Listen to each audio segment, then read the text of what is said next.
Hello mga kayamyam! Ayan, bago tayo matulog, meron muna tayong sasagutin na mga katanungan na nag-message sa akin. Ayan. May nag-message kasi sa akin mga kayamyam. So, ito, seryoso tayo ngayon, seryoso. Ganyan na, ganyan, no, di ba? Wait lang. Wait lang, guys. So, ayan nga mga kayamyam. Bilang OFW, no?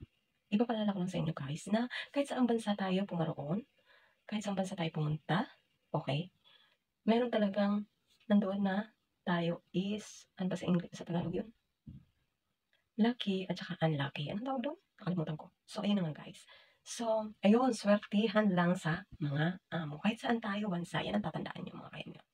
Pero, ngayon, kung ako ang tatanungin dahil ako ay nakaranas na rin naman sa Middle East, okay, dalawa, Kuwait at saka Qatar. Yan, Kuwait and Qatar. Ang mga amo ko guys is mga mababayad. Yung nga lang talaga is wala tayong pahinga pag sa Middle East. Oo, nandun ka, nakaupo-upo ka, pero yung sasabihin mo gusto mo pumunta saan, okay? Bibigyan ka nga nila ng 3 oras na gala, pero maya-maya naman sila tatawag sa'yo. Yan ang aking batay sa naranasan ko guys doon sa Singapore. So ngayon, may nagtanong sa akin mga kayamya. Yan. May nagtanong sa akin, may nag-message dito sa aking page, okay? May nag-message sila, nagtanong kung maganda raw ba? Ayan, okay, tanong. Maganda po ba ang Singapore? Ayan, yan yung tanong. Magkano po yung salary? Magkano sa peso? Ayan ang mga tanong.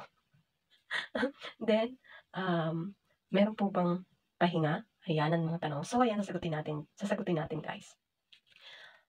Opo, maganda ang Singapore. Bakit? Sumusunod kasi sila sa batas nila dito na pinapatupad ng MOM. At isa pa guys, nagbi-visit surprise ang MOM. Kapag 6 na buwan ka na dito sa amo mo, tatawagan ka nila, i-interview ka kung ano na kung okay ka lang ba sa amo mo or what, yan. Then, tulad ng sabi ko, swertehan lang ang amo na papupuntahan mo.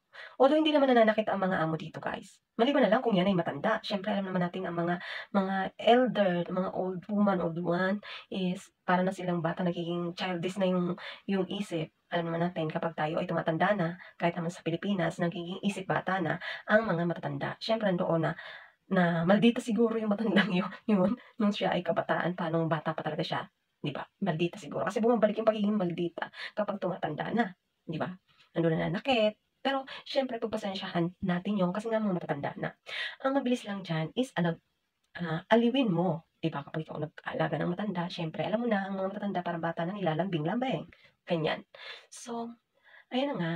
Pero 'pag hindi naman matanda, nasa tamang edad lang naman, nasa tamang kaisipan 'no, hindi sila nananakit kahit sabihin mo kuripot sila, hindi sila maano sa pagkain, hindi sila mabigay sa pagkain, hindi naman sila nananakit kasi nga batas yan dito sa Singapore, okey. Then hindi kanila basta-basta puwedeng paglinisin ang mga bintana kapag walang reels or walang bakal, 'di ba, yung mga may bakal sa mga bintana na nilalagay, bawal kang maglinis, okey. Guys, kapag dito kayo sa Singapore, hindi kayo ngayong araw na 'to, hindi kayo kukuha ng amo niyo, okey. Kasi meron kayong class, okay, sa MOM. Pupunta pa kayo ng MOM, mag-aaral kayo do'n kung ano mga dapat gawin at dapat hindi gawin sa loob ng bahay. Yan, alam din yan ng mga amo. Sasabihin din sa inyo sa MOM, sa magtuturo sa inyo na 'pag halimbawa inutusan kayo ng elder, 'di ba, inutusan kayo ng matanda, sasabihin niyo mga katiwala kayo na hindi puwede kasi nga wala silang grills pala na yung bakal na nasa bintana, yan. Hindi kasi kayo puwedeng ilitaw ang ulo or ano, yung tumutugay sa mga tataas, ayan, bawal yan guys kapag nasa taas kayo, okey? Kung nasa ground floor kayo walang problema yan, okey? Kasi kapag nasa mataas 'pag nahulog 'di ba disgrasya, ta's may makakita sa inyo, maaaring isumbong yan sa MOM. So parehas kayo ng amo mo, makakasuhan ikaw at ang amo mo, at ang masakit do'n puwede kang mapauwi ng Pilipinas, okey? So ayan, yung kung bakit nade-deport ang mga katulong dito, dahil sa gano'ng mga sitwasyon at dahil kapag ikaw ay nahuli na naglinis ka ng ibang bahay, kaya yung mga nag-aano rito, yung mga nagsa-sideline dito is patagulang, 'yan. So ayan, so ang pangalawang tanong, oh, 'di ba, yun na nga maganda nga dito sa Singapore, okey? Bawal kasi ditong hawakan, kahit nag-aano ka, galit na galit na ang amo, bawal ka nilang hawakan, okey. Then, yung pangalawang tanong is, magkano ang salary at kung paano ang salary deduction na sinasabi. So ayan na nga, yung salary dito ang minimum guys, yun ngayon noon noon. Pero ngayon is sa pagkakaalam ko is 650 Singaporean dollar na yung minimum wage ngayon ng mga first timer papasok ng Singapore. So, ayan. So, ngayon, swerte yung mga bagong mag-a-apply ngayon kasi 650 na nga, okey. Pero kami noon tulad ko 600 ngayon is 620 tapos meron pa ako yung dalawang Sunday na hindi ko day off. So, may bayad yun guys. So, ayan, tawag dito, hmm, kapag wala kang pahinga ng linggo, okey, ng linggo meron yung bayad, okey. Kapag mayaman ang amo mo, swerte mo mga kayamihan. Bakit? Kasi yung minimum mo 'di ba, tataas ang maaari pa yung tumaas.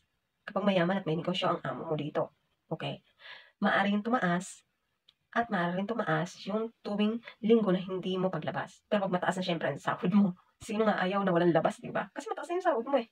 Natural gusto mo namang ma ma ma mamasyal, gusto mong matulog maghapon, gusto mong pumunta ng party, gusto mong mamili para sa pamilya mo, 'di ba, ganyan. Kung mayroon kang sapat na pera at kung may labis kang pera, magagawa mo talaga 'yun, okey, yung pamimili.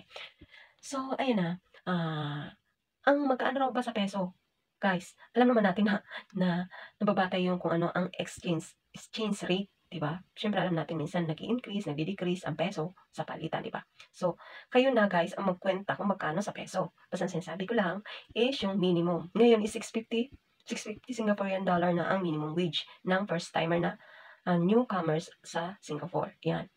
650 pero hindi ko lang alam sa ibang agencies, okay, kasi meron 600, meron 650. Pero kapag ex-abroad ka na, I mean ex-abroad, ex-Singapore ka na, yan inulit ko, mataas na yung inaalok ng nag-i-interview sa'yo na amo kapag nagustuhan ka. Tulad ng isang kilala, kasi nung pumunta siya rito is 600 kasi kasabay ko yun siya. Ngayon, nung nakausap niya yung amo niya uli, kasi nag-apply siya uli na sa Pilipinas, doon pa rin sa agency namin, is ano, kinausap siya ng amo niya, 650. 650 na yung minimum niya na binigay. Ngayon, nung pupunta niya rito sa Singapore, nasa 700 na siya. Yan. Na, kasi, pero lagi siyang may labas. Kasi mayaman yung amo niya, guys. Ayun yung sinasabi ko na kapag mayaman yung amo niyo, swerte niyo. Yan. Siyempre, kapag mahirap, tanggapin natin. Di ba? Ganun talaga ang buhay ng bilang OFW. Swertehan lang nga. Pero ang maganda doon, kapag galit sila, hindi ka nila pwedeng hawakan. Di ba? Kahit yung masama ka ng nararamdaman. Tatanungin ka lang ang nangyayari sa'yo, pero hindi ka nila hinahawakan. Tatawag lang yan sila ng emergency. 'Di ba? Yung mga gano'n lang. Then, ano pa yung tanong? Paano raw yung pag-salary deduct? Guys, halimbawa, kasi merong agency sa Pilipinas 2 months. 2 months ang sinasabi nila, meron naman 3 buwan.